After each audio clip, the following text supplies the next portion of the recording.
Hello, I'm Alex. Welcome to part 6 of this How to Play Dropzone Commander series. In the last video we covered most of how shooting works. In this video we're going to talk about infantry.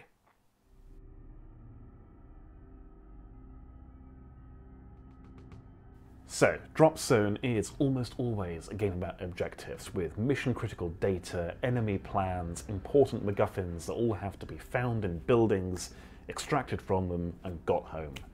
Obviously, tanks, aircraft, anti-air, all that sort of thing does contribute to this, but it is infantry that win games. While they use the same stat card format as any other unit in the game, there are a couple of key differences with how infantry work, so let's have a look at one of their stat cards. What we've got here is the humble UCM Legionnaire, and the first thing you'll notice is that the Legionnaires, as with most infantry, have no countermeasures. This means anything shooting at them will use their weapon's full range, not their countered range, and as we've seen in previous videos, this is often much longer, sometimes infinite. Infantry also tend to have more damage points. Usually the number of damage points they have is the number of physical models on the base. So a Legionnaire unit has 5 guys, and so it has 5 damage points. At only armor 7, however, a lot of weapons crit them very easily, and they're vulnerable to even the lightest weapons in the game.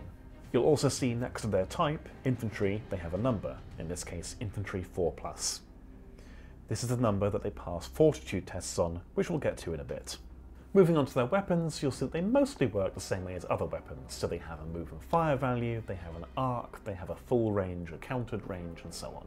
Units can fire all of their weapons unless stated otherwise, so we can see that our Legionnaire's unit has 4 shots with their assault rifles and 1 with their missile launcher. They also have their close assault rifles, which work a bit differently. We'll get to those shortly. You'll often also see that infantry have the reduced special rule on their weapons, which does a couple of things.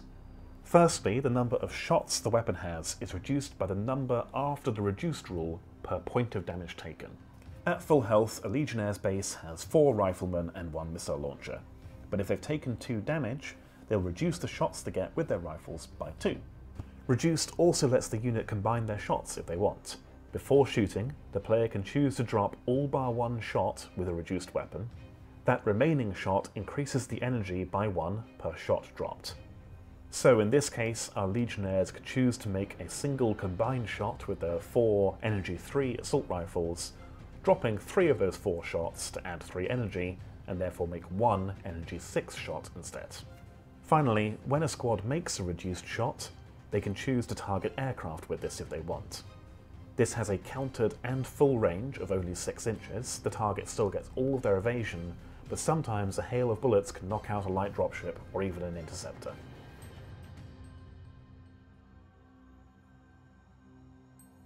So, with usually no countermeasures and very light armor, certainly compared to tanks, infantry do not want to be in the open. Most of the time you're going to want to get your infantry into garrisons and put a solid wall of concrete between you and the incoming fire. A garrison will give cover for any units shooting out of the windows or doors, and it's often where you'll find the objectives in a game. An infantry squad that ends its move within 2 inches of an entrance into a garrison can just move straight into that garrison. For most garrisons, the entrances are any ground floor doors or windows, so these cardboard ones with their entrances all the way around them, but some buildings will have specific obvious entrances which you have to physically get to. When the squad enters the garrison, they can be placed in either the middle of the building or at the edges. Similarly, if they take a move action in the building, they can move to the edges or they can move to the centre. You can spread a squad out across multiple edges if you want to. When a squad is in the middle of the building, it cannot shoot and it cannot be shot at. It is effectively safe. When they move to the edge, they can see out, but the enemy can see in. In this example, our Legionnaires have gone to the close edge of this building. This allows them to shoot at the Jackson APC in the street below. They draw their line of sight and their range from any point along the face of that building, so they can often see over cover and intervening models. While it does take a move action to go from the middle of the building to the edge, this does not count for any move and fire limitations. This means that Legionnaires could go from the middle to the edge as a move action and then fire their missile launchers, even though these missile launchers have a move and fire of 0. Alternatively, they could, if they start their move at the edge, fire their missile launchers, and then take a move action to move back into the middle of the building.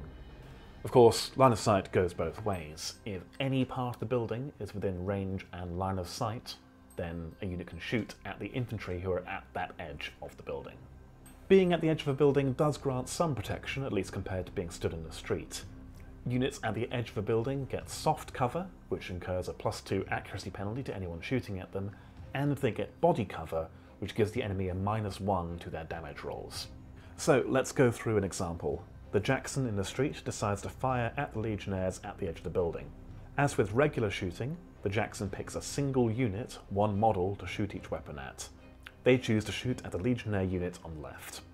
The Jackson's grenade launcher has a 3+ accuracy, which goes to a 5+ because the Legionnaires have soft cover. Hitting on a 5, the weapon is energy 7 and the target's armor is 7, so a 2+ on the damage roll will be a critical hit.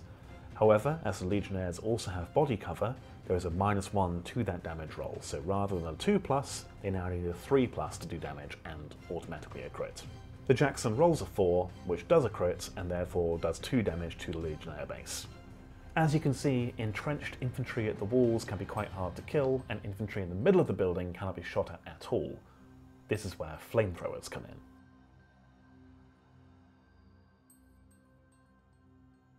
If a weapon with the flame special rule is within range of a garrison, it can be used to target infantry units as if they were at the edge, even if they're hiding in the middle.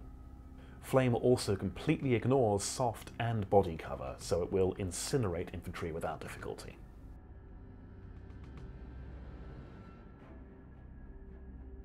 The other way to deal with entrenched infantry is, of course, send in your own men, send in the troops and dig them out. Most infantry will have, in addition to or instead of their long-range weapons, a CQ or close quarters weapon profile. Going back to our Legionnaires, we can see that they have a close assault rifles weapon. This represents the infantry fighting room to room, engaging enemy infantry at knife fight ranges. As a result, the weapon has no arc or accuracy stat and simply has CQ for full and countered ranges. CQ weapons are used instead of normal weapons and can only target infantry in the same garrison as the shooting squad. They don't roll to hit, instead you simply deal a number of hits equal to the shots of the weapon to one enemy squad in the garrison at the energy of the weapon. For example, we have in this garrison a squad made up of 2 bases of Legionnaires and a squad of 2 bases of enemy resistance fighters. Our Legionnaires have 4 shots per base with their close assault rifles. One base has taken 1 damage already, so reduced 1 reduces that base's shots down to 3, giving us a total of 7 attacks. CQ attacks target an enemy squad instead of a unit, and damage is applied sequentially to the lowest health units first. The attacks cannot crit, so we simply roll 7 dice. At energy 3 versus the resistance fighter's armor of 7, every 4+ does 1 damage and kills 1 resistance fighter.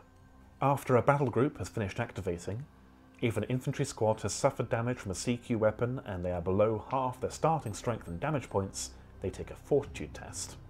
They do this by simply rolling 1 dice, passing the test if they equal or beat their fortitude stat.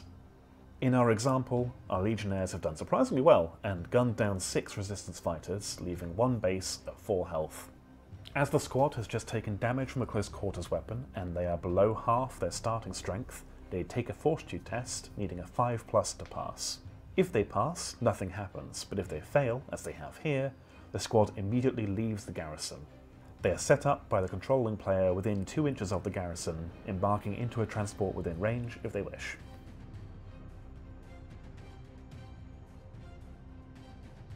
When infantry enter a building occupied by enemy infantry, it's the defenders that have the advantage. This means that the squad that's just entered cannot make attacks with close quarters weapons that round. This means most infantry will have to enter the building in 1 round, and then in the next round hope that they go first before the enemy attacks them instead. However, some infantry will have the rapid insertion rule. As an example, let's have a look at some Praetorian Spec Ops. As we can see, Spec Ops have rapid insertion 4 inches. Rapid insertion does several things. Firstly, it allows the infantry to disembark from an aerial transport without the transport having to land. The number after the rule is the additional distance the transport can go and still have its occupants jump out. So, in this case, a transport carrying Spec Ops can go up to half its normal move, plus 4 inches, as they have rapid insertion 4. If the infantry go directly from the airborne transport into a building via rapid insertion, they can attack with their CQ weapons that round, However, they do have to re-roll all successful damage rolls they do. Back to our example, we have a squad of 2 resistance fighter units in the garrison again, but this time a Raven troopship carrying 2 units of Spec Ops has just arrived. Our Spec Ops have fast roped into the building via rapid insertion as their move action, and they can now attack with their CQ weapons. We can see that they have 2 weapon options for CQ. They have their SMG close and their assault grenades, but both of them have the Alt-1 special rule. Alt-1 means that when we're shooting, we have to pick one of the alternate weapons to activate. We can't do both. So we decide to go with the assault grenades. This gives us 5 shots per base at energy 5. We roll 10 dice, needing 2s to meet the target's armor of 7, and get 9 successes. Rapid insertion does make us re-roll the successes, so we roll again and drop 1 more, doing 8 damage to the resistance fighters. So that covers the basics of how infantry work. Now, of course, there is another way to deal with them. You can burn them out, you can send in your own men, or of course, you can just level the building they're in. That's what we're covering in the next video, so stay tuned.